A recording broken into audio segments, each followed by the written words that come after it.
Very good afternoon.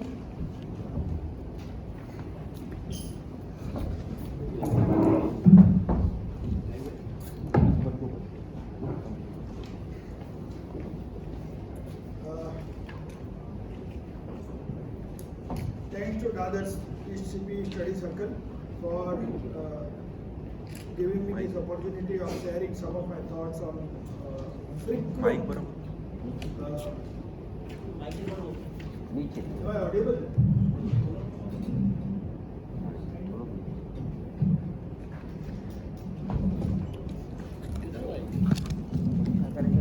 Hello.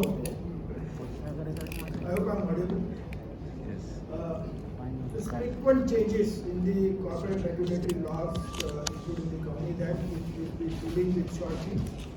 Before that, thanks Himanshu for remembering those days of CBSA when a lot of hard work used to be done by committee members, and you were one of my best performing committee members. I was just remembering that. When Vaibhav was making his presentation, I was remembering, not many of you know that CBSA office was earlier in Masjid Bandar. And we used to have study circle almost twice a month that time. And I remembered one study circle taken by Atul Bhai on practice management, time management and growth oriented strategies. I mean, so many years old. I think we have come to Dadar now almost 20 years. And I'm saying Masjid Bandar, so almost maybe 25 years. And we keep on, thinking about growing, collaborating, becoming large. All those from that time, the thinking, strategizing. Good thing to see that we are not tired of that subject. The one which Atul Bhai taught us in my younger days. Before again So that was real intelligence. Now we are talking about artificial intelligence.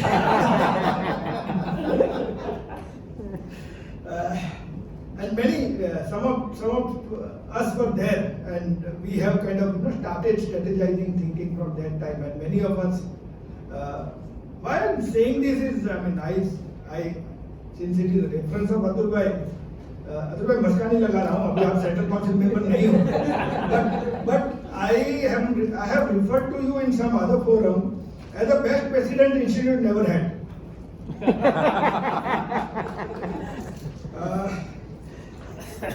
When coming to Dadar ECP, for that matter even CBO, it's like coming to home. Lot many pleasure, remembrance, and one sad remembrance. From my heart I say, I honestly miss my friend Hiten Kada, who left us last year. Was straightforward, upright, always positive, always the amount of energy and positivity that I saw in him, I am really missing all that. Sorry on that sad note. Coming to the topic proper, it is strange. Some of the young members, I think, may not know this. So, the changing of Companies Act 1956 was thought, to my knowledge, it may have been before also, somewhere in 95-96. First recodification, proper discussion in Parliament was brought in when Atal Bihari Vajpayee was president, somewhere in 96. A lot of thought process went on. Several bills after that, for some reason it could not be done that time. Some amendments came like buyback of shares and all, which were earlier not permitted. Section 77A in the old section, some of you would know. Section 58A in the old 56 section, some of you would remember, was a hurdle, restrictions on acceptance of deposits. Some of those changes were made by Vajpayee government, and then a strategy for recodification of an old act which has not stood with the changing time was done. So for in those 10, 12, 13 years, we saw not less than 7 bills that I remember. There may be more. There may be more papers on that. And when actual time came for changing the law, it was done so hurriedly. It was Companies Bill 2012, which became Companies Act 2013. And hurriedly, because it was the last year of the Manmohan Singh government, the minister in charge perhaps was Sachin Pilot, who took the credit of passing, presenting and getting it passed. Hurriedly in the last parliament of that government, the act got passed. We all know that act was made in the backdrop of the Satyam, the infamous Satyam, Yes. corporate blot on all of us.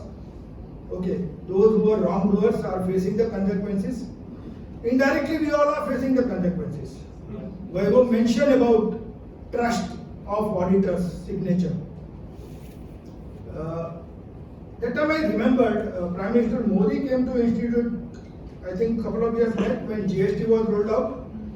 And one line he mentioned that two CAs, he was addressing to CAs, I think several thousand CAs in that stadium and 1st July. and lakhs of CAs all over the country heard him saying that your signature is more precious than me, that is the Prime Minister, and therefore use it sparingly. In that one sentence, he gave a very big message, the trust of the CA signature or the trust of a CA profession. One thing, General, another I will say, of course, from interesting topic of Vaibhav, of growth, of consultancy and advisory, to this traditional topic, traditional attire and traditional person, grey-haired person talking to you. Yes, some of you might feel like dozing off. I don't mind. Please do that. But that's snoring not allowed. It will disturb others. So dozing without snoring is otherwise okay.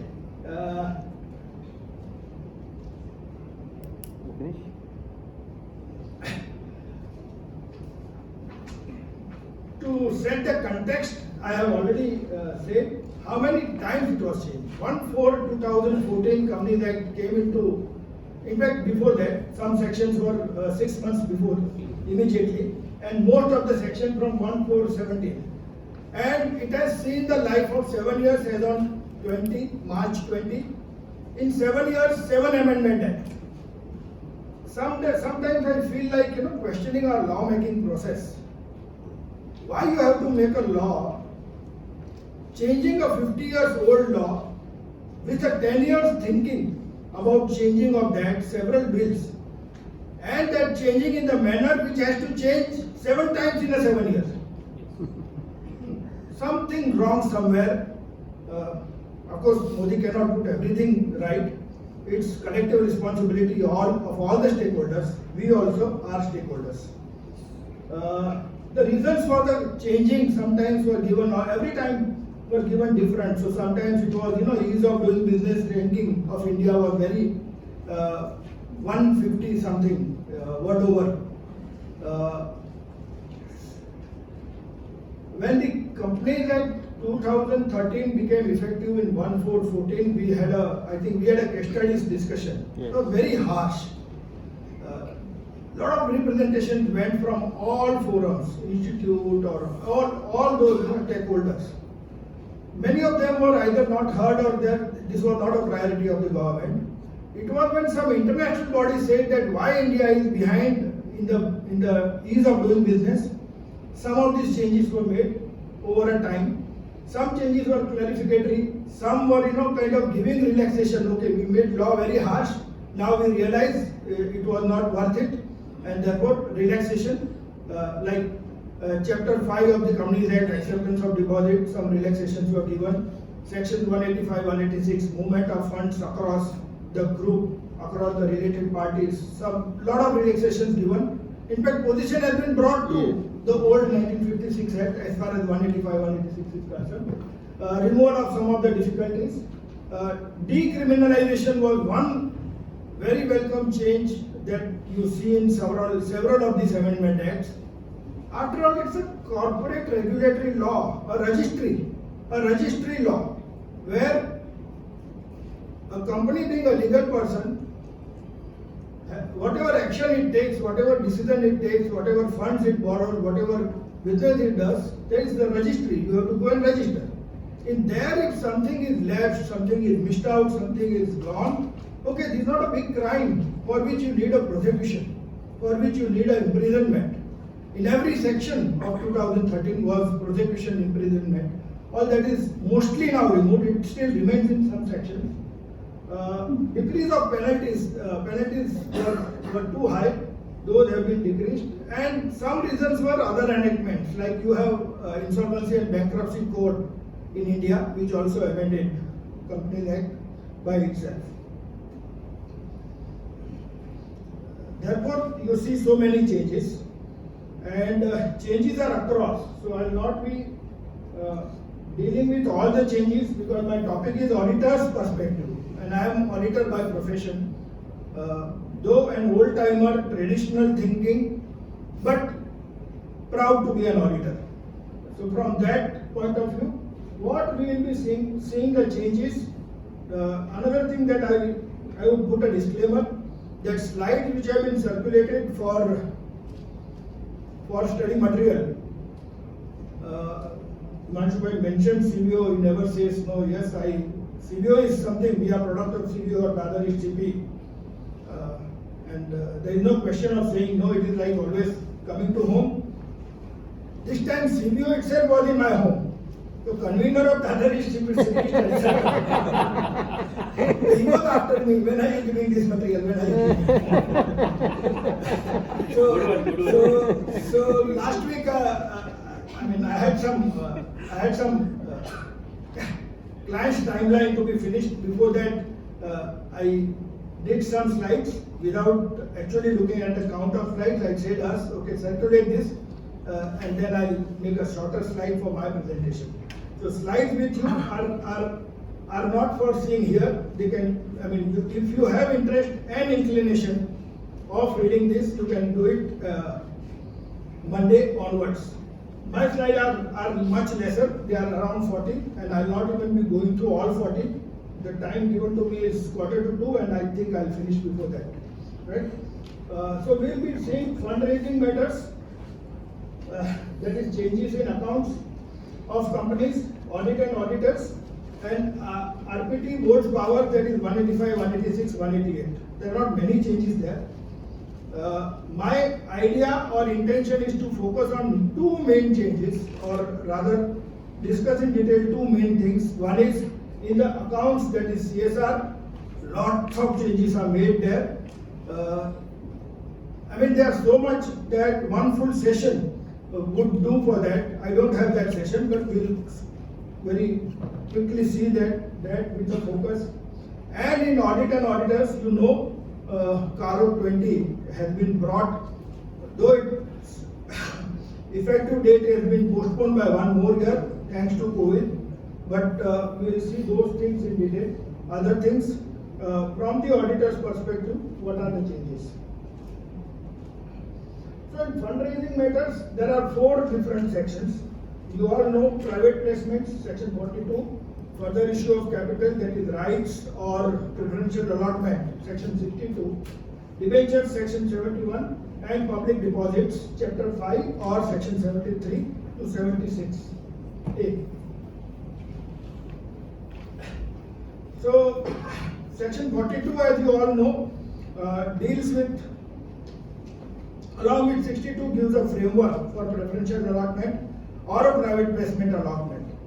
Very briefly, I'll give a background that in the old section, private placement was not defined properly, and misuse of that was across the board was taken. But the one misuse which we all know, which is already there in the public domain, was by Sahara Group. Every 3 months, group will come with a private placement. There was no, limit was there earlier also, limit of 50. But 50 up to what? And therefore, 4 times in a year they would come, they did private placement of the shares. Of course, thereafter they were penalized. The Sahara Group owner still, I believe, is in prison. So that all necessitated these changes. But changes were far too many. And now what are the changes? So whole section 42 has been changed. Earlier there were 10 subsections, now there are 11 subsections.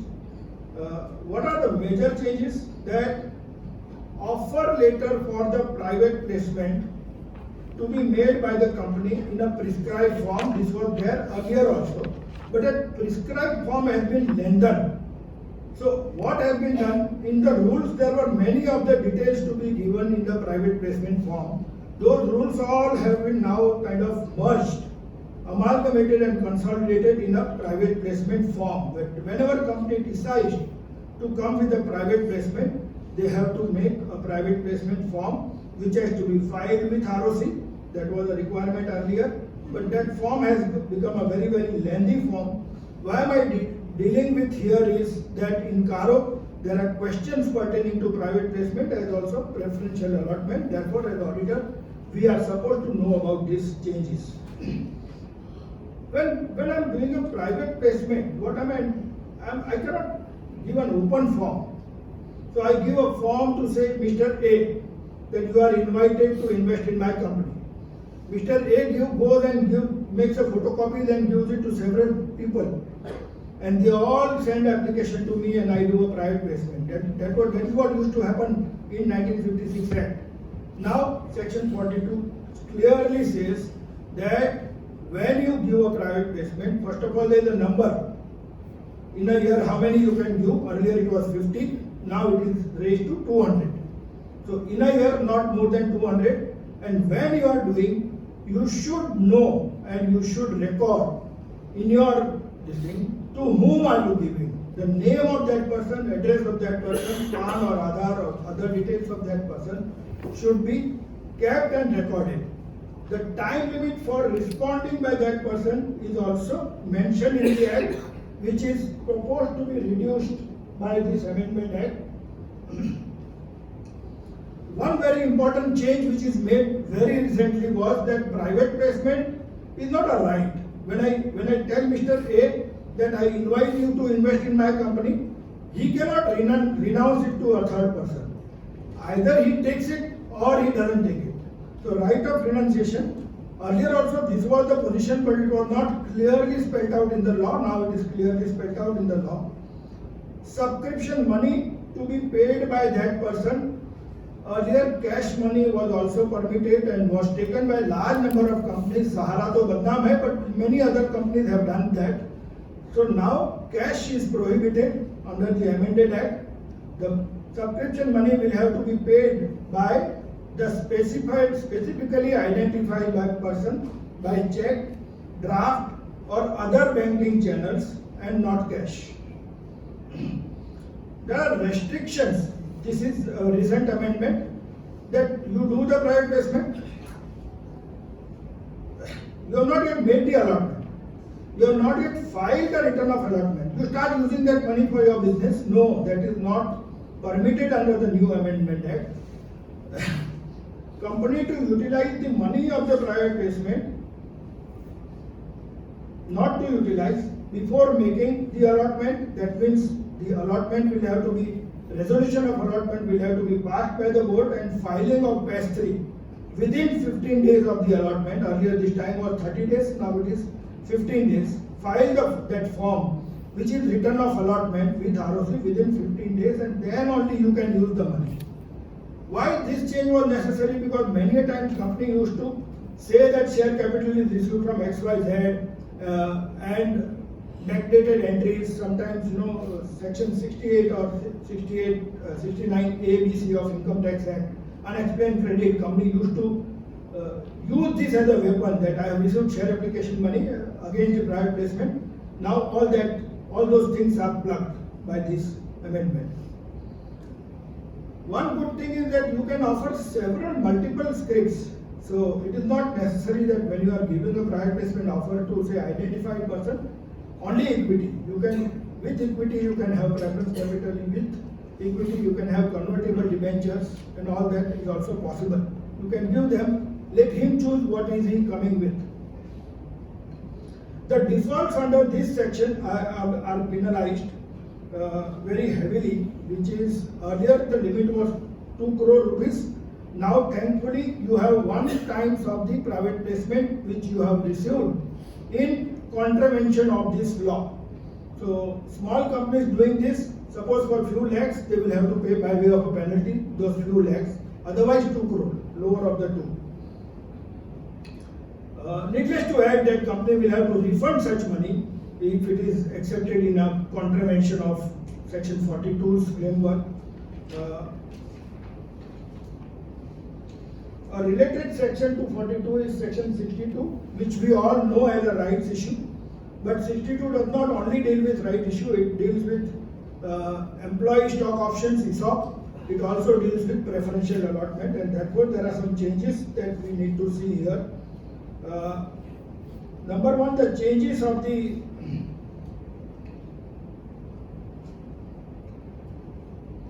offering, the time of the preferential allotment. We all know the difference between private placement and preferential allotment. I will not deal with it because in Caro guidance also it is detailed explanation is there. So time of that has been changed of accepting the offer of a preferential allotment to 15 days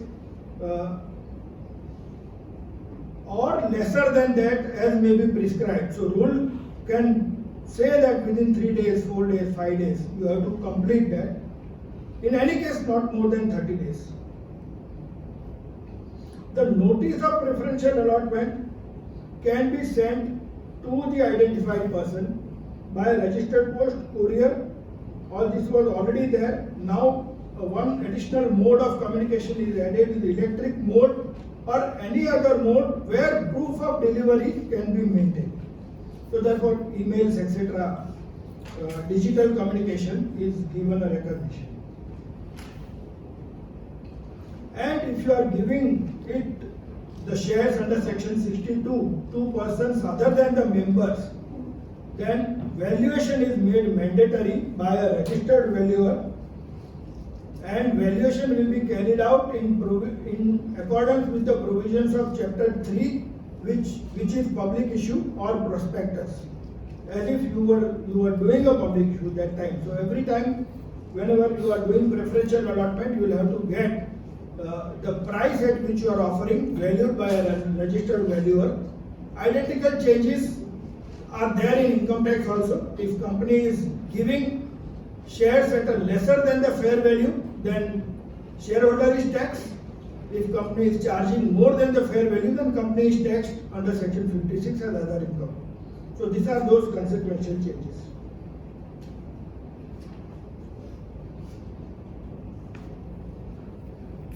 There are not many changes in case of debentures, but only broad. This section deals with issue of debentures, whether secured, unsecured, redeemable or not. So we all know NCDs, we know OCDs, we know partially convertible, redeemable, etc. So those are framework is there in section 71. The changes, recent changes that I am referring to in my detailed slides, it is given. I am not referring here. They pertain to creation of DRR or debenture redemption reserve. Mind you, section talks about companies who have issued debenture under section 71, redeemable. In that case, debenture redemption reserve will have to be created by the company out of the profits. There is a controversy going on. If company has a loss, whether in that year also DRR is created or not, that dispute is still on, but my personal view is that in the year of loss, DRR need not be created because DRR is to be created out of the profits which are available for the dividend. And exemptions have been given under the recent changes to some of the issuers of bonds, those which are public financial institutions, infrastructure companies, etc., and NBFCs. They have been exempted from creation of DRR. That is the recent change. That brings me to normally a hot topic, but it has been specified. Of old is acceptance of deposits by a company. We all know what is meant by public deposit. It is defined in Companies Acceptance of Deposit Rule CADR 2014 in a negative manner. Receipt of any sum is deposit other than what is stated in the exempt category. So that one will have to be very careful. We all know that under this framework, companies have to put an earmark fixed deposit in a bank at the rate of 15%, now changed to 20%, of the deposits which are due for redemption in next 12 months. This was the law earlier also, but law didn't say that within what time you should put that earmark deposit.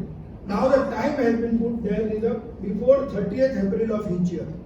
So before 30th April, if you have accepted the deposit and if they are due for redemption within next 12 months, 20% of that you will have to put it in a earmark deposit, and that earmark deposit cannot be utilized for the purpose other than redemption of those deposits. If any default is made of any section or rule of chapter 5, so section when I say 73 to 76A and CADR, if any default is made by the company, this was a plea made by the industry, rather Indian Chambers of Commerce, IMC and all, that okay, sometimes mistakenly we accept some deposit. Or sometimes deposits are accepted in excess of the limits permitted under the rules. In those cases, the law was very harsh. It said that even if you set right corrected the default, you can't accept any deposit for next 5 years. This was the law.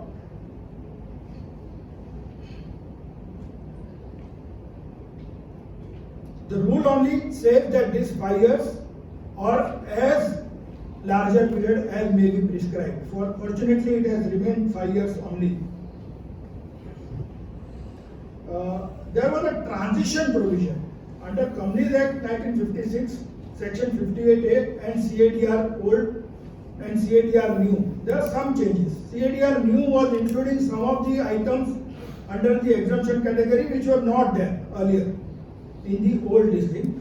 If you had accepted during the transition from 56 to 2013 Act, then there was a way out was given, an exit route was given to us, subject to filing of form some DPT 4 or something was one time when the change was there.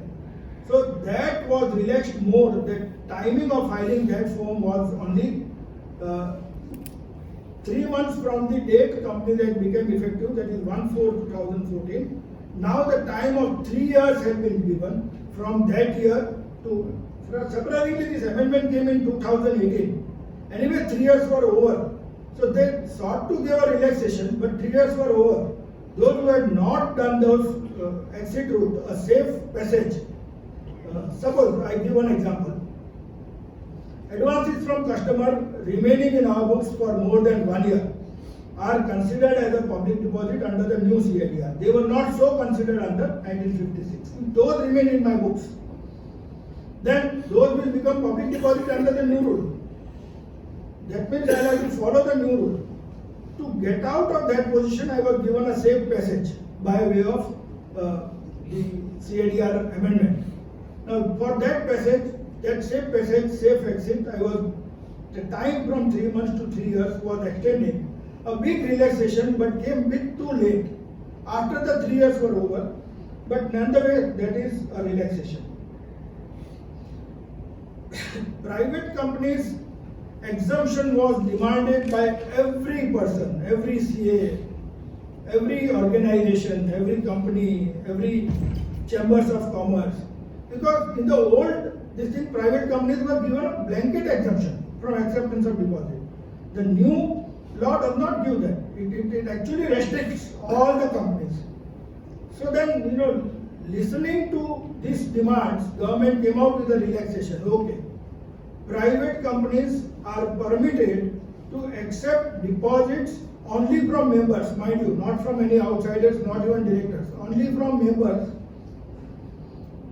to the extent of 100% of their share capital. Original was only paid up share capital. Now many private companies operate with a small capital of 1 lakh, 2 lakh, 5 lakhs, 100% of that 5 lakh. Deposit accept maybe 50 lakhs. So now it is total of free reserves and securities premium, 100% of that. Those limits are there, and that company should not have defaulted in repayment of interest or deposit in any of the earlier years. Under the new amendment, some exemptions are sought to be given to the startup companies for 5 years. Now those 5 years are to be extended for 10 years. So startup companies can do that, accept deposit for 10 years. That private company, one more condition, should not be associate or subsidiary of any other company, and whose borrowings from any other source are not exceeding to 2x of the paid up share capital or 5 crore, whichever is low. So if you have that borrowing, you can't accept. So with so many conditions, private companies are now permitted. One will have to be careful dealing with the private companies that this, my experience is that now, of course, my dealing with private companies is very less, but this is one area where I see the area of concern. The promoter, directors, owners, managers, they are normally not aware of these stringent provisions, and by mistake they accept something which gets covered by CADR, and then poor auditor, he is given a duty to report of such matters in the CARO. If the amount is big enough, obviously qualification in the main report, and therefore auditor does not want to harm his clients. So therefore one will have to educate the clients about these limitations and these conditions under which a private company can accept the deposits.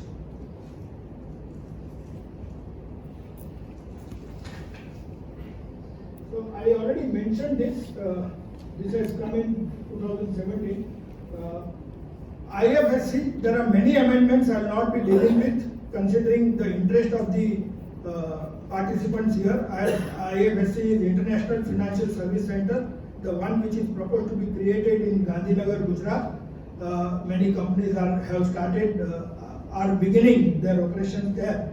So many of the relaxations have been given to such companies. Wherever amendments are there pertaining to IFSCs, I have not dealt with them, but I am only referring to here. If any question is there, I shall be glad to take up.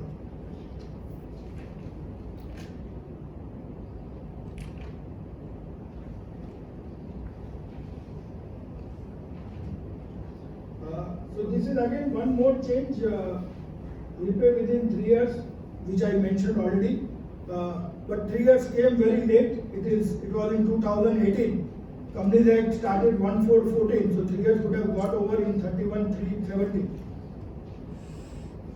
So, Ashupa, it's only the members, not even the relatives. Members. Only members. Members. Not even directors. A director who is not a member, so they want to be very strict on this. Because earlier, see, you can't blame always. In earlier regime, the excessive non-compliance were noticed by companies.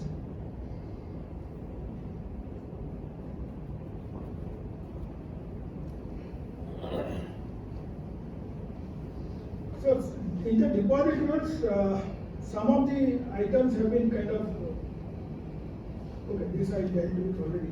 Startup companies and 10 years exemption.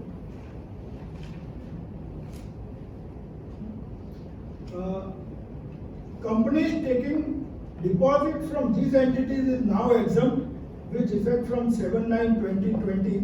This in your circulated this thing, I think it would have come that not yet effective, but recently they have said that date 7/9/2020.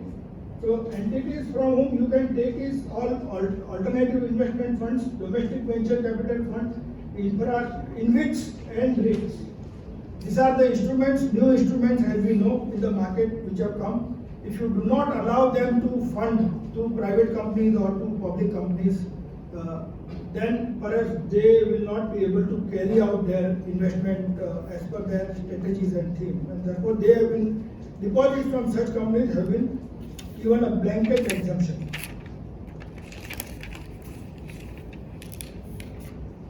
I want to draw the attention to the change here, very welcome relaxation.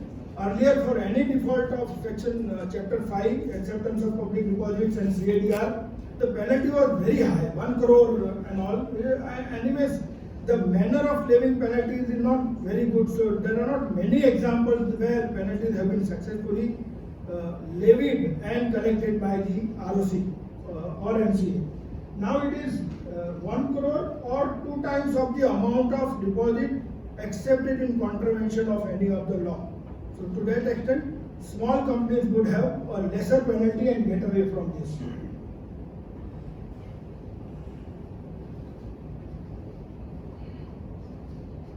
That brings me to accounts of the company. Before we come to the main changes, small changes, consolidated financial statements, you all know, are now mandated to all companies who have subsidiaries. Unfortunately, associate word was not there in that section 129(3). Now associate is also put. So like, you don't have subsidiary, but you have only an associate. You are under the law, under the accounting standard also, you are supposed to prepare consolidated financial statement. So that associate word is amended here, with effect from 2018 amendment, 17 amendment.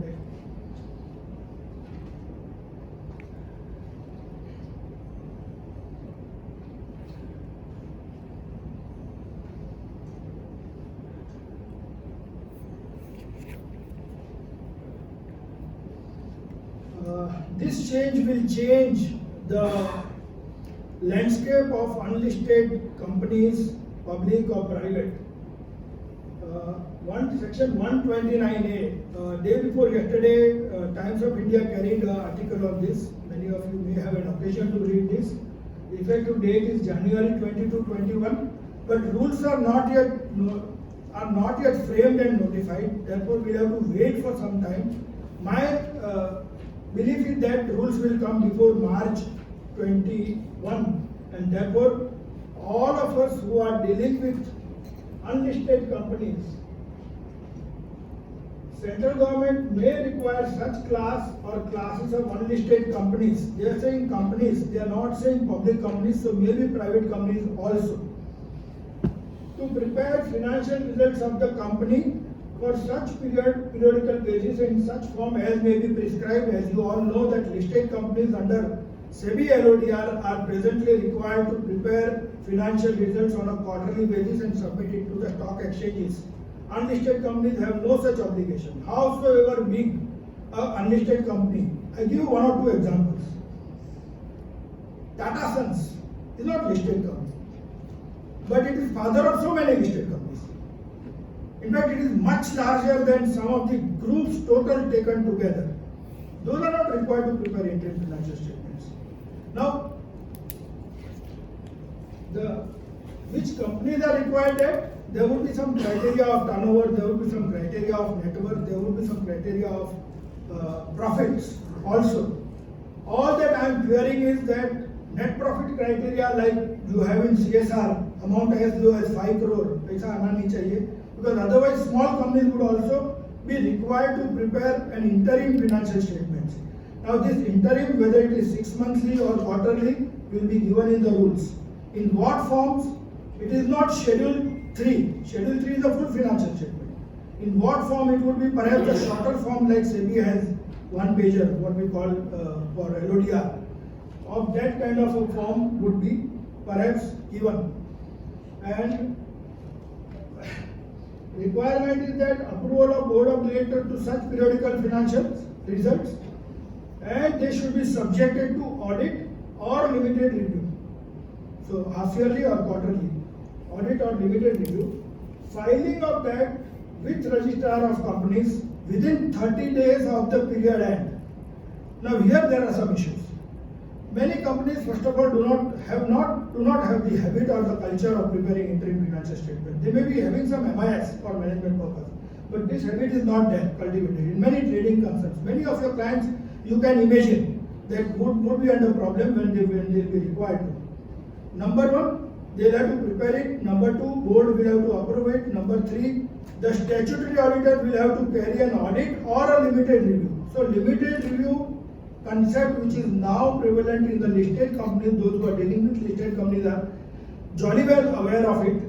That is sought to be brought in for unlisted companies also, and therefore I draw your attention to interim financial statement accounting standard 25 will have to, all of us who are dealing with such companies will have to make ourselves conversant with the provisions of that. And also SRE 2410. SRE is standard on review engagement. SRE 2410, under which such reviews are conducted. So review is different from audit. In the review report, we say that we have not carried out an audit. What we have done is only limited review, which confines itself to mainly two things. One is analytical procedures and interaction with the company management entrusted with preparation of the financial statement. So we'll have to kind of gear up. The corporate world will have to gear up for this requirement. It will open up Pandora's box. It will increase work of the auditors to a tremendous this thing, and just this requirement will not kind of be end of it, that you complete a review and file it with ROC. So supposing the rule says that quarterly, every quarter you do review, at the year end you do the audit. In the quarterly numbers, if there is some anomaly which you have created in the year end, you will have to be kind of prepared to be responding to such questions, which listed companies are prepared. Unlisted companies will have to kind of learn to do this. Another question is, under the Companies Act, the Board of Directors can pass some of the resolutions without physically meeting, what we call as circular resolution by circulation. So board meeting does not happen, but these companies are not habituated to have a board meeting every quarter. Okay, board meetings are written because Company Act requires, but board will have to meet and pass the resolution of this interim financial statement. Whether this is covered by that or whether such passing by the board can be done by circular resolution is a question that one will have to see, wait and watch for the rules to come. A very substantial change. Reopening of the accounts, we all know, either preemptive by the company code itself noticing that something has gone wrong reportedly, or at the behest of the regulatory authority. In the reopening of regulatory authority, there was no time limit up to what reopening can be done. So today, like in 20, some regulatory authority or say NCLT says that there was a fraud in your this thing for 1920s.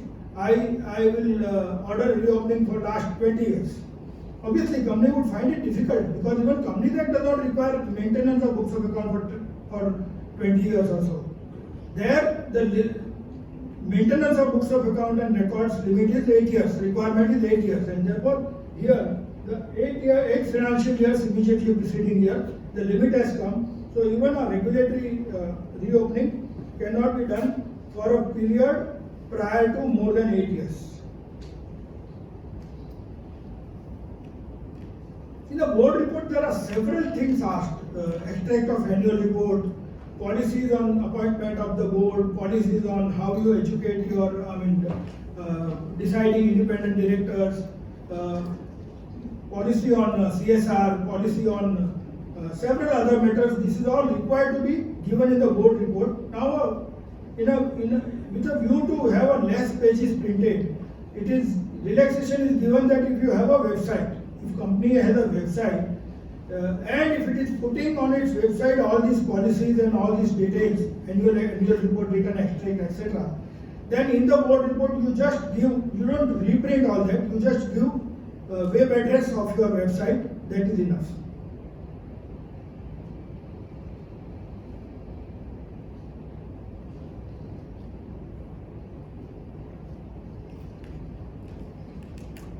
Actually, it refers to section 178 here, which is companies which are supposed to have audit committee or nomination and remuneration committee. So all listed companies, howsoever small, they are required to have, plus all unlisted public companies having paid up share capital of 10 crore, turnover of 100 crore or borrowing of 50 crore. That has to be seen. See, this borrowing is combined. Public deposits or borrowing from banking and financial institutions, 50 crore. In that case, you have to have this committee, and therefore board report would become much lengthy. Therefore I say it's a welcome change that you do a web address, put everything on your website and get away with it.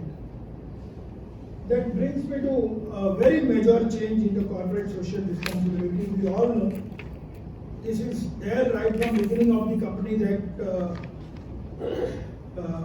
2013. So companies having net worth of 500 crore or more, turnover of 1000 crore or more, and net profit of 5 crore or more. Earlier, there was a system of any financial year of past 3 years. Therefore, the word is any financial year. It was not clear. Any financial year means what? Whether I come under CSR or not. Now it has been clarified immediately preceding financial year. If you have this, if you satisfy any of these conditions, that is net worth of 500 crore, turnover of 1000 crore or profit of 5 years, you are covered by CSR provision. That clarification has come. This was already there by way of a FAQ, now it has come in the law.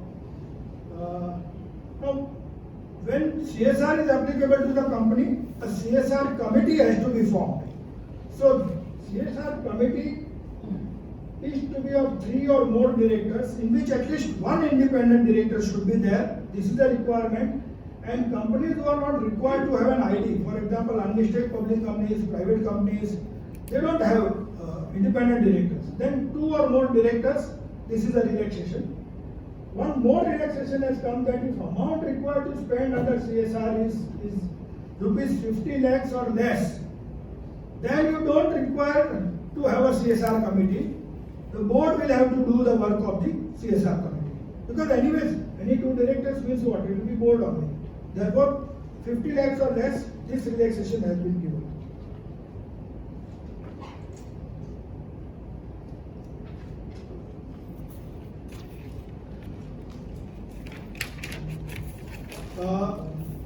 The 2% CSR amount was to be calculated with average of last 3 years.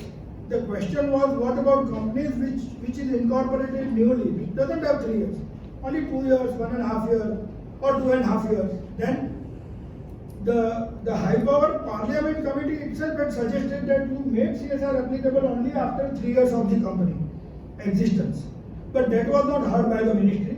Ministry instead said that if you are in existence for less than 3 years, take the average profit from the incorporation to the year in which you are deciding CSR.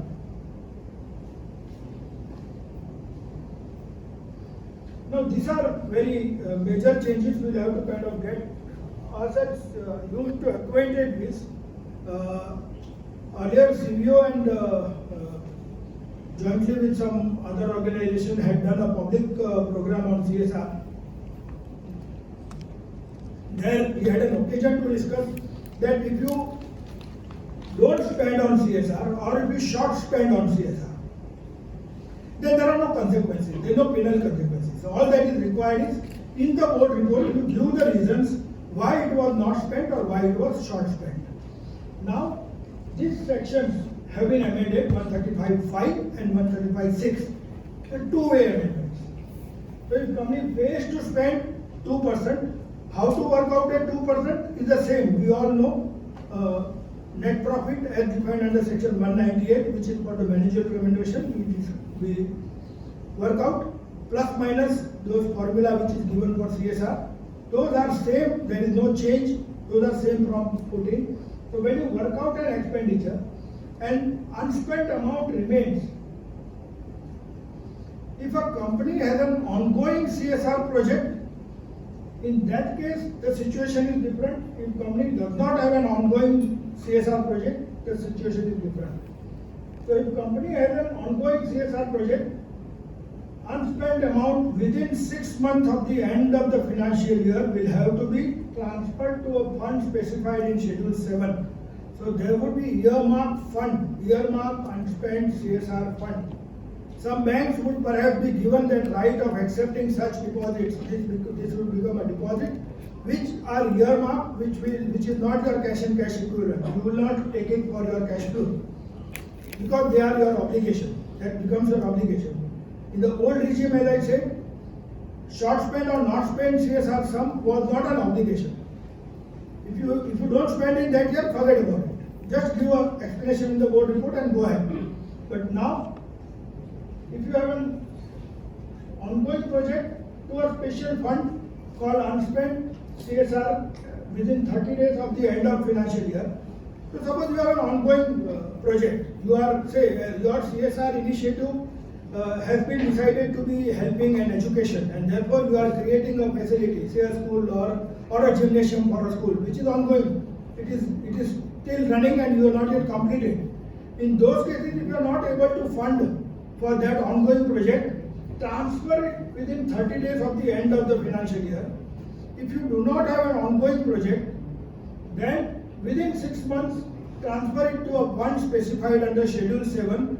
Schedule 7, which is giving the initiatives of the CSR down below, prescribes these funds, which are these funds. So, 2 funds have already been prescribed, third will be set up and prescribed. 2 funds which are prescribed is the Prime Minister Relief Fund and the Prime Minister Cares Fund. Those are described, so if you are short spent or not spent, transfer it to Prime Minister Relief Fund within 6 months. So now, earlier we were not making provision for CSR which is not incurred. If it is incurred, obviously you are accounting for it. Now it is already incurred, entire 2% when you calculate, it is deemed to be incurred. You have an obligation, therefore provision will have to be made for short spent or not spent. This section has come into effect from 22nd January 2021, but rules are not there. So therefore, today I am not able to, we are not able to decide whether it will be applicable for financial year 2021.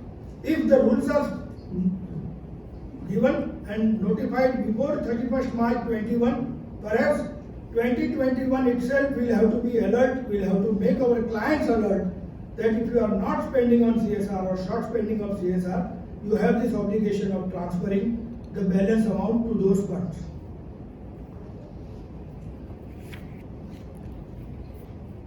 Do we have to keep the track of old unspent amount? I am coming to that. Good question. This a very good question. I am coming to that. And when I am coming to that, since you have raised this question, during this tax, the last days and all, some WhatsApp messages, I found some people, saying our institute is spineless and some such words which I didn't like, and in that I had responded that we have to be constrained in our communication also. Those of you remember. Why am I saying that in response to this question? See, this act is amended now. It is effective from January. It is not yet notified. The rules are not yet there. Institute already come with the technical guide, and that technical guide gives the answer to your question. I am coming to that. So such good work, 99 good things that you do are not recognized, and just because the institute is not pushing for a last date of tax filing and all, you keep blaming. That's, ultimately it's our alma mater. Yeah, therefore this advisory, which again, a lot of you inquire on the advisory, latest advisory issue. Advisory issue, yes. On students. No, on the members. For social. Advisory on the social, Social media. which is again a lot of negativity on that also. Yeah. Lot of interpretation on that. Lot of interpretation. So institute all that is saying is you as a professional are respected. If you write something on your social media, which I think you will be, your post or your trolling will be taken by many of your clients, many of your this thing as a seriously. All the stakeholders. So behave as a professional. That's all in short institute is saying.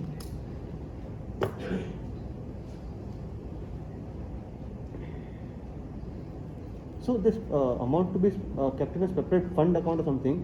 So they have removed the penalties and all that, or penalties also then you have to maintain a fund? Penalty is also there. Acha. Director's explanation in the board for not reasons given for not spending is also there, and transferring the fund is also there. So better you incur. So better you take initiative and incur. I'll come to those through whom you can incur. There also there are regulatory changes. Sir, this fund will be like a Prime Minister Relief Fund kind of a thing, or it will be a company's fund only, and company can subsequently incur that amount to CSR actually? Not spent or short spent. Yes, you can transfer that. Transfer to PM. Prime Minister's fund. There are some more items added there. What kind of fund? What? PM CARES fund, there is one specific unspent CSR fund yet to be set up, which will be set up. Like your investor education, ROC will be maintaining that fund. That fund will be set up. So it will become a tax now, indirectly. This will be. This is a tax now. Directly tax basically. You No, have to- not tax. You are not spending, so you have to Not spend. spending, Give you are to giving government. them. Government, yes. You are They giving will it to spend, them. government will spend. Instead of giving it to them, might as well you spend. Find out an initiative and you spend.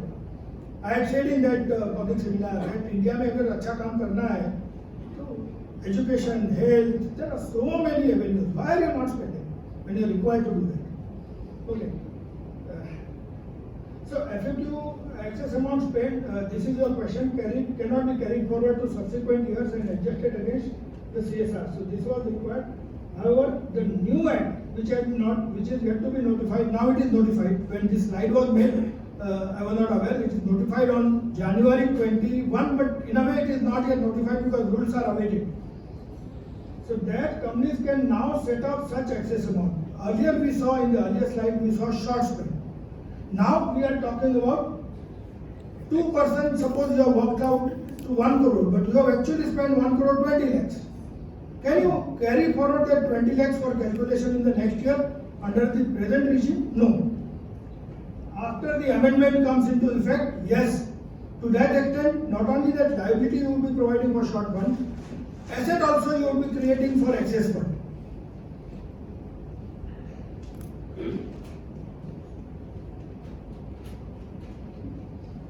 Here is your question with penal provisions, by and large remaining the same.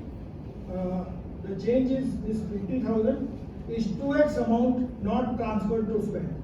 So earlier it was only 1 crore, now it is So this asset can be. 2x amount of not spend or short spend. So So extra spend amount can be recognized the most of account as asset. incentive, Extra spend of CSR, whether it is recognized as asset in the. yeah, I'm coming to that. Yeah. So that institute technical guide which I said is saying that you create an asset and utilize, and in the financial statement you give it in this manner. ऐसे ही होगा. So, every officer in default penalties is also 10%, has been reduced. Officer in default, 10% of amount not transferred or short spent or not spent. Earlier it was 50,000, can be increased to 5 lakhs. So penalties more or less remain same. Only thing is that 2x of amount not transferred or not spent is something that is an amendment of 2020.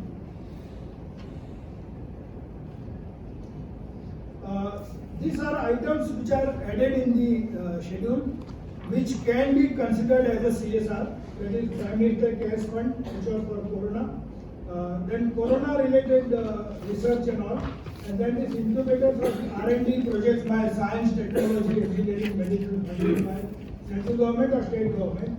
Then national laboratories and autonomous bodies established under Department of Atomic Energy. You can give them a donation and that will be treated as a CSR spend. Department of Biotechnology, they would also create some specific CSR fund. Department of Science and Technology has already done that because all this COVID,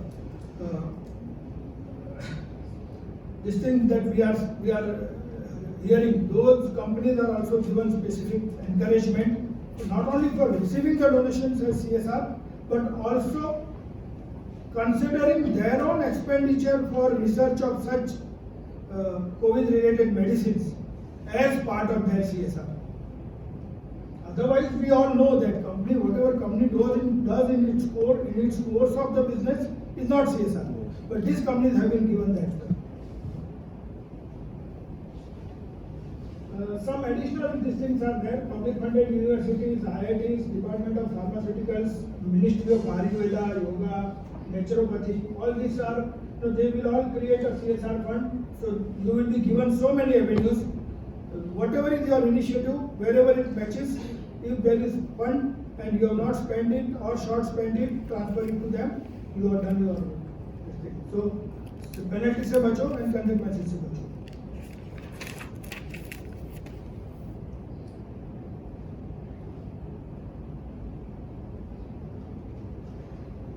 So So this is the exception that I was talking. Activities undertaken in pursuance of normal course of business are normally not considered as. Suppose as a manufacturing unit, you are having a creche for women employees in the factory. That is required under the law. You have to do that. It's in the course of business. That is not CSR.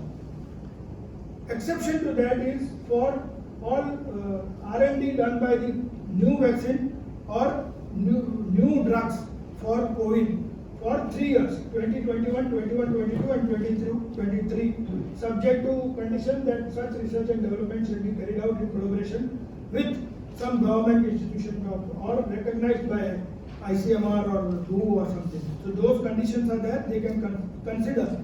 So Serum is the institute in the private sector. If they are incurring the expenditure for COVID, they can consider it as their own CSR. Though they are doing it for their own business.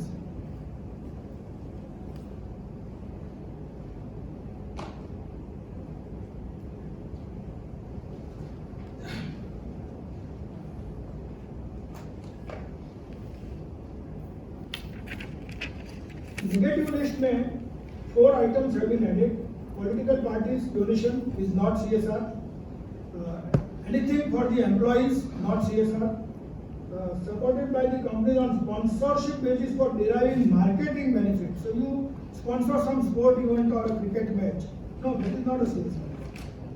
Although sports is a CSR initiative, but if you are doing sponsorship for your marketing, then it is not a CSR. Negative list. And any other statutory obligation, like I gave example of a creche in the factory for women employees. Those are all have come in the negative list. I think I can go straight to the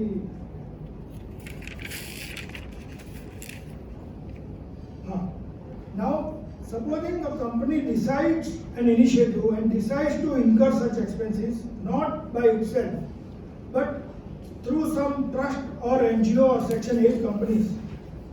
In that seminar, public seminar, we had referred that all the village margins or our margins are eligible for CSR. There is a material change in this, that whoever is taking CSR donations, such, they will have to get themselves registered by filing form CSR 1. With this takes into effect, this comes into effect from 1st April 2021. So whichever is our organization, many of you are trustees in some service oriented organization, and they are already taking CSR donations from the companies. Now they will have to come under this regime, regulatory regime of registering them with the central government by filing form CSR 1, whether they are companies or not. They could be trust, they could be Section 8 companies, they could be any other organization. So trust has to register, right? Huh? From when? Sorry? This is applicable from when? 1/4/21, with effect from 1/4/21. Who's have come for this? CSR 1 is prescribed, is already there. The trust has to register, right? Sorry? Trust has to register. The trust has to Trust, recipients. I thought it is important for us to Yes. know, because we are dealing with so many service-oriented organizations.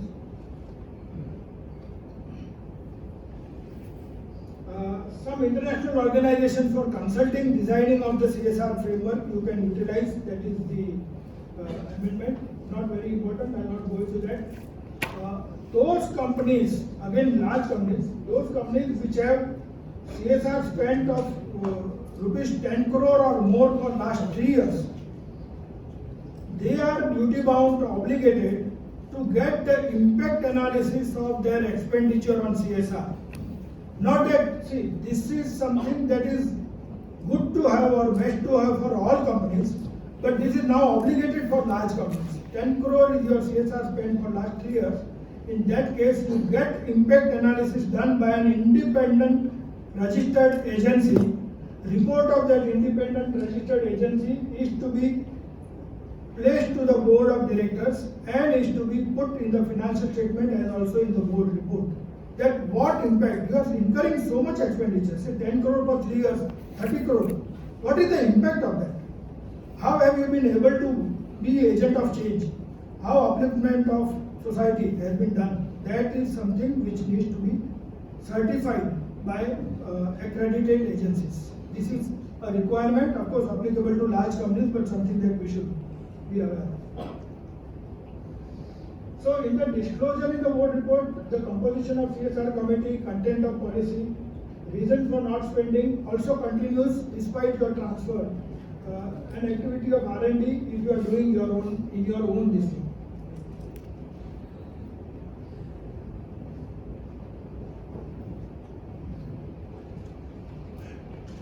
This answers your question. This is part of accounting for unspent.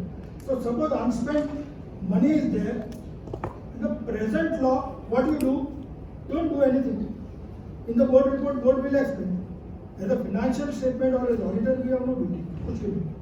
But suppose this law becomes effective. Now it is effective. I am presuming that rules also will be coming. In that case, if you have an ongoing projects, recognize the liability. Other than ongoing projects, also recognize the liability till the time you transfer the funds within 30 days here, within 6 months here. So this becomes a liability. So this will be March 21 account you will have to start doing or March 22 account? If rules are coming before March 21, I think it will be applicable for FY 2021. Therefore, we will have to act fast. That is the purpose I am focusing on this amendment. Absolutely. So for ongoing project, I have to transfer to separate bank account or Unspent, yes. Unspent. To that transfer to those prescribed funds. No, for ongoing project, my ongoing project, I have to count and. If you are not able to incur for ongoing projects, suppose you are building a school or a gymnasium for the school, and whatever fund you have given to them, they don't require immediately, they require after some time. Transfer it to some fund, and after some time, incur it for the ongoing project. But time limit here is 30 days. After transferring, I can recall that amount? Yes, this is meant for your ongoing project. This fund remain with you. This is earmark deposit. This is earmark deposit. I said cash flow. You will not take it for your cash flow. It is not CCE. Earmark cash deposits are not to be taken. And other than ongoing project, recognize the liability till the time you actually fund it. Reverse of it. We saw short fund, now excess. Excess amount spent under the present district, not to recognize asset, because you are voluntarily you have incurred more, nothing. But when this act becomes effective, if you decide that you want to adjust it in future, recognize an asset. So you can say something that CSR expenditure prepaid or incurred in advance. So take it to next year का calculation में take it. How this is to be shown in the financial, that will come to. If entity decide not to adjust in future, okay, मैंने ज़्यादा enter कर लिया, अगर मुझे future के लिए फर्क नहीं है. In that case, it is not an asset.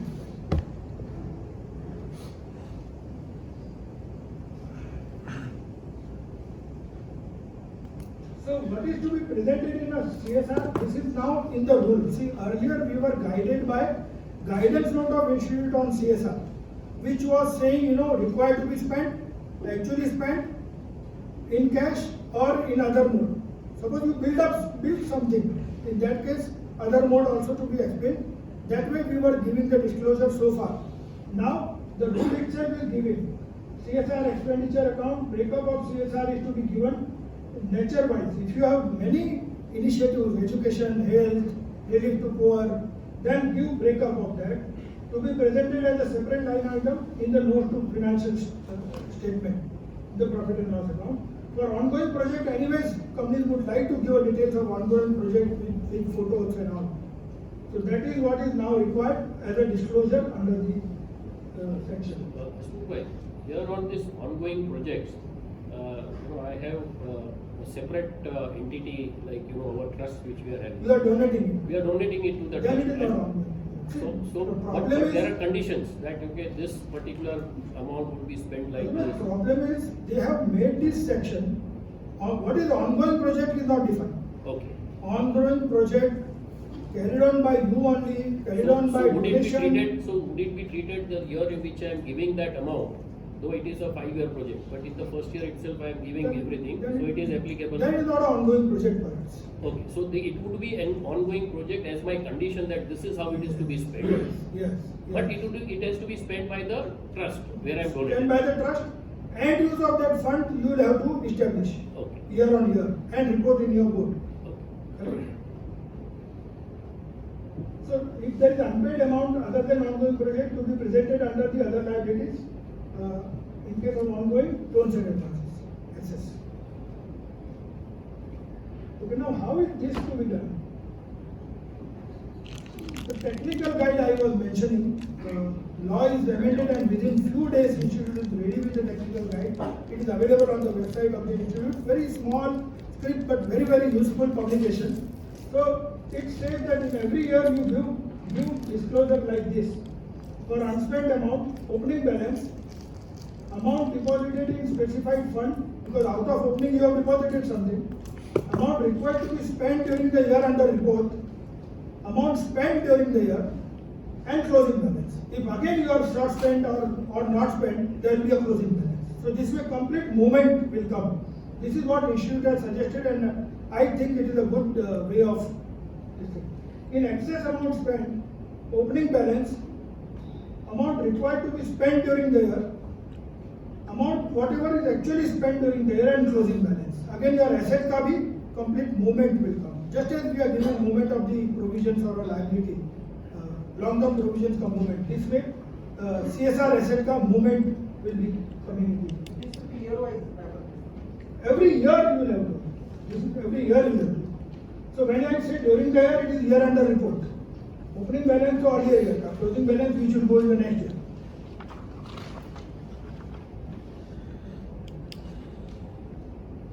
For ongoing project also, institute has given the way how you should present in the financial statement. Of course, ongoing project is not defined in the act, but technical guide is giving some guiding point what can be treated as an ongoing project. So ongoing project opening balance with the company in separate CSR unspent account also you would have some opening balance. Last year जो आपने नहीं spend किया, that would remain in this. Amount required to be spent, and then companies what is spent during the year from company's own funds and from the separate CSR unspent account. So that earmark deposit ka movement also opening to entire year. This will be there, and closing balance with company with CSR spend. So these are the disclosures suggested in the technical guide by the institute, and we will have to follow them. God forbidden in March 21 only. If the rules come after that, maybe 21, 22. So that is the CSR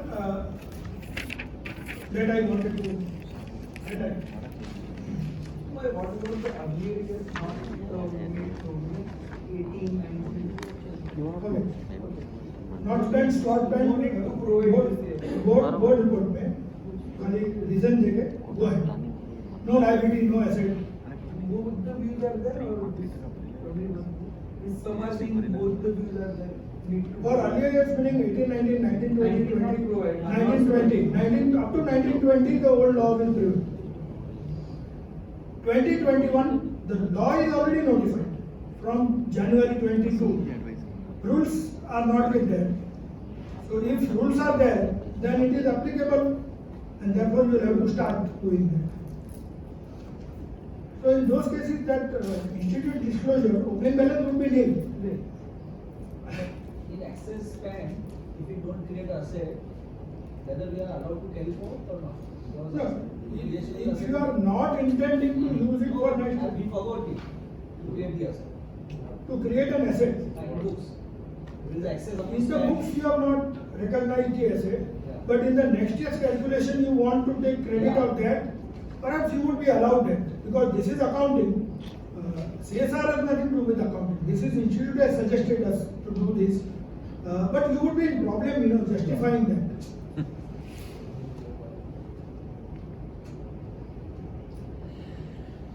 Designing auditor has to, auditor who decides to resign before his term gets over. It has created quite a hue and cry in last few days. We know that so many auditors resign from their post. In that case, the penalties, etc. There, the change is that penalty has been, like in case of continuing failure, it was 500 per day. It continues to be 500, but subject to maximum 5 lakh was there. Now it is 2 lakh is there. So resigning auditor को थोड़ा relaxation दिया है.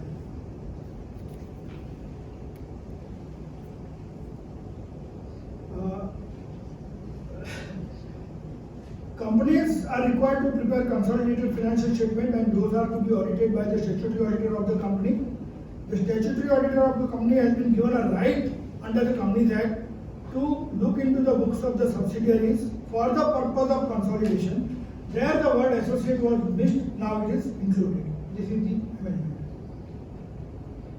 In fact, whether associate would allow access to the auditor or not, that is a different question. I'm not going into that question, because associate is what?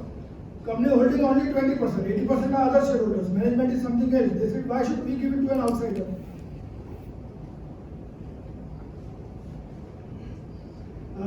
This amendment, we are all aware that ICFR, with reference to financial statement, has been made effective by 17 Amendment Act.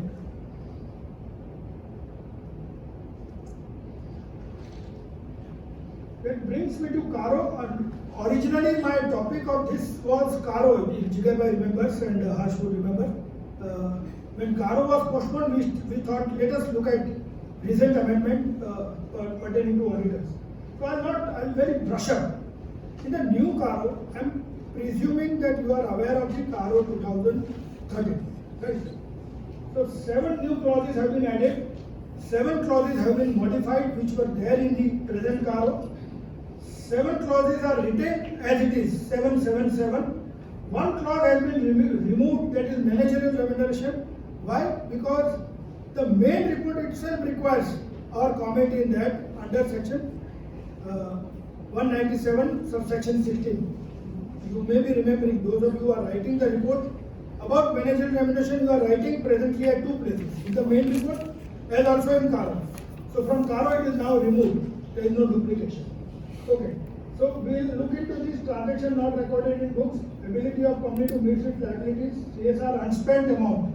Why I was discussing with focus on CSR, auditors have a duty to to report on CSR unspent amount, whether transferred to fund within time or not. Statutory auditor resignation, CFS reference to negative remark in subsidiary and cash losses. So last 2 items are new, but they were there in Caro 2003. Some of you who were doing audit before 3 would perhaps remember that. Modified are these clauses.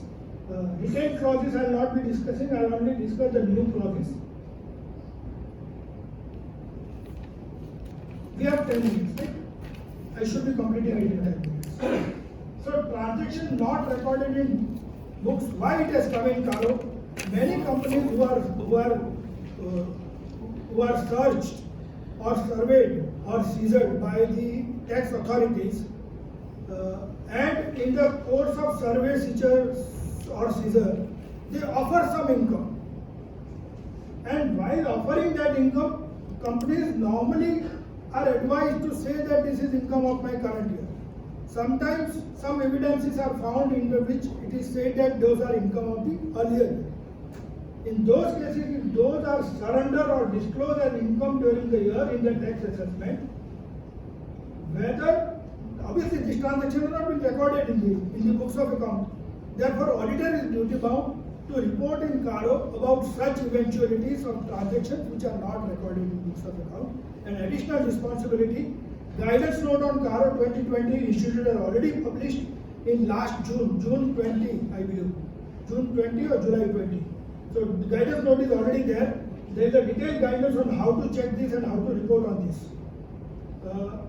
Internal audit clause was earlier there, then removed because ICFR reporting was there. Now again brought in. It says that whether company has an internal audit commensurate. This exactly question was there earlier in 2003 Caro. Additional question is whether the reports of internal audit for the period under audit were considered by statutory auditor.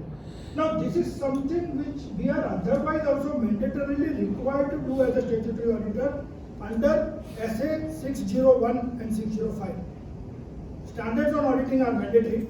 and we are mandatorily required that wherever internal audit is happening, we have to go through that and see what reliance we can keep on that. Based on that, we decide our auditing strategy. Cash process was already there in 2003. Caro, I will not deal with it. You all are aware what are cash losses, how it is to be worked out. Non-cash item to be added to the profit. Will give you a right. Resignation of auditor, a very important question.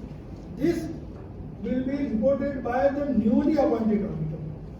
Newly appointed auditor in Caro will say that resigning auditor का जो भी observations था, he has taken into consideration those issues, objections and concerns of the resigning auditors. If resigning auditor is saying that company did not give me the details of the fixed asset verification or a stock verification or impairment assessment, and therefore I am resigning, that's what happened in a one-person breweries. I am taking name of the company because it is already there in the public domain.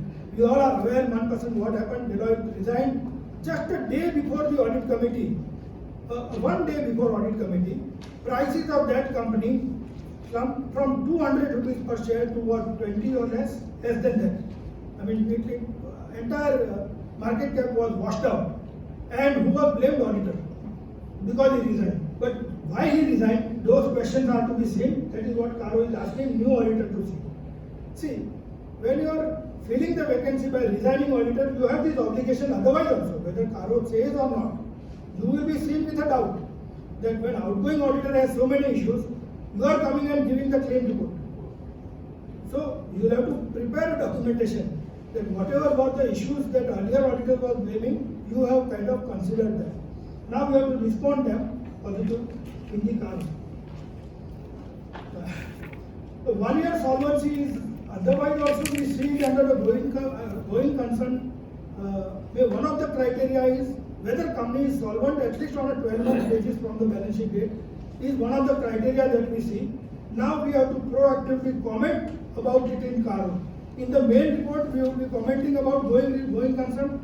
If there are any concerns about going concern, in the Caro, we will be saying about 1 year solvency. Whether company is in a year, whether all the liabilities company has enough cash or approvals to meet the 1 year liability. Unspent and short spent CSR, we discussed in detail. Auditor has an obligation to report in the Caro. The guidance note gives a good guidance about what to check and how to report this.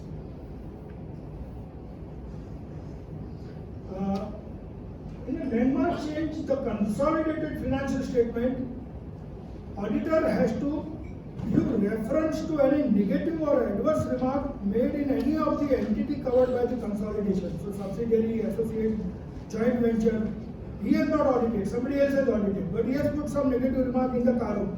In that case, in the console report, auditor will have to kind of draw attention to this. So questions people are considering whether CFS should also have a Caro only for this one point. My answer to that is no. In the CFS main report itself, you draw the attention in the other matters that auditor of such and such company, a subsidiary company ka naam or whatever, has drawn clause number and the details and the subject matter of negative or adverse remark. The fixed asset, this thing is already there, physical verification, etc. We all know. Now, whether revaluation is there and whether that revaluation is based on the proper valuation done or not is the question added there. Benami Property Act, whether there is any notice or action initiated against the company is added in the Caro. Inventory verification is already there in Caro. We have been working on it day in, day out. This thing. What question we were earlier answering is discrepancies, material discrepancies, whether have been dealt with. So what is material was always a question. Now Caro itself defines what is material. 10% or more. So that is objectively defined. So our botherance to that extent is reduced. Then another question in the inventory clause itself, if company has availed a working capital loan against stock, which is exceeding 5 crore rupees, in that case, whether the quarterly returns or statements filed by the company with such bank or financial institution that is lender, they are in agreement with books of account. Many of the IPOs were known to be making addition based on what stock report you are giving to the banks and what stock you are showing in the balance sheet. Now, auditor itself is kind of duty bound to give that information in the CARO. So obviously we'll have to ask those questions. Why is it different? Prepare a reconciliation and give the details. This in the loan advances earlier in the CARO we are all aware that loans advances given to the companies whose name is companies or entities whose name is there in the register of directors' interest. So related party in a way, either to the company or to the directors. Now details of other loans are also given, are to be given. The total amount and balance at the year end is required to be given. So two separate questions are there. One is pertaining to loans or advances given to the entities in the register 301, now 161, and all other loans. That is to any outside parties. If you have given the loans, those also. It could be employees, it could be any other. If you have given any loans, advances are to be given. And last question is something which you know.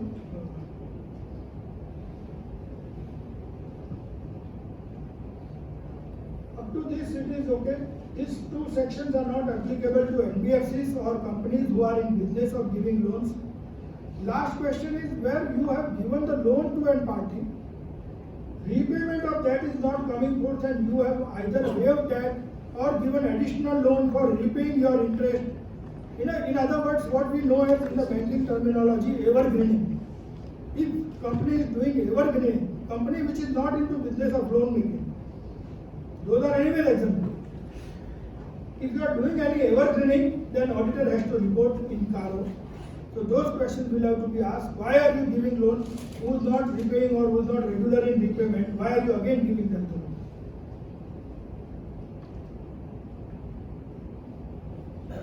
If company is declared willful defaulter by any bank or FI, guidance note gives guidance from where do we get this information. The lenders maintain this. Many of the credit surveying agencies also maintain this detail. From that also we can check it. From clients, bankers also we can get a confirmation. Term loans whether applied for the purpose for which they are taken. This was the old question. We will deal with it. Fund raised on a short-term basis have been utilized for long-term purposes. If you remember, this question was there in 2003 CARO, again brought in. So, kind of borrow long and invest long and borrow short. Your mismatch will have to be brought out by the auditors with the amount to be indicated.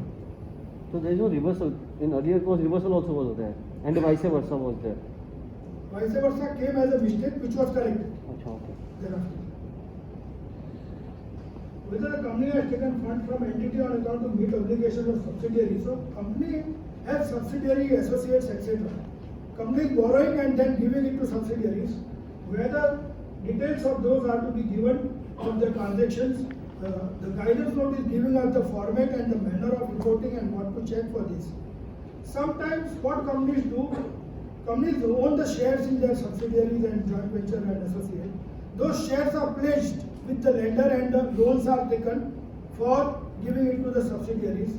If that is so, then details of such pledged shares are to be given, and whether there is any default in repayment of such loans is also to be given by the auditors in the CARO. These are the additional points.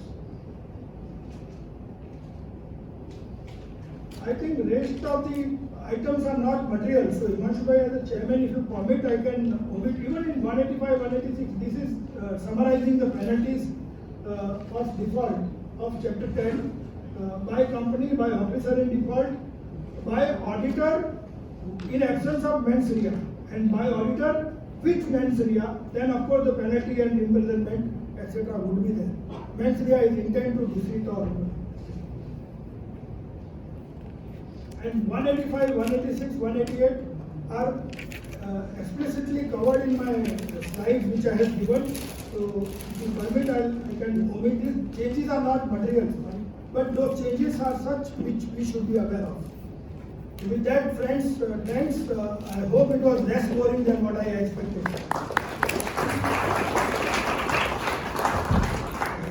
And if chairman permits and time permits, I'm open to questions.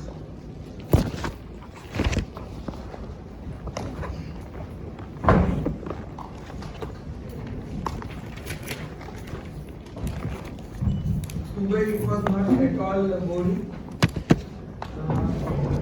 So you take a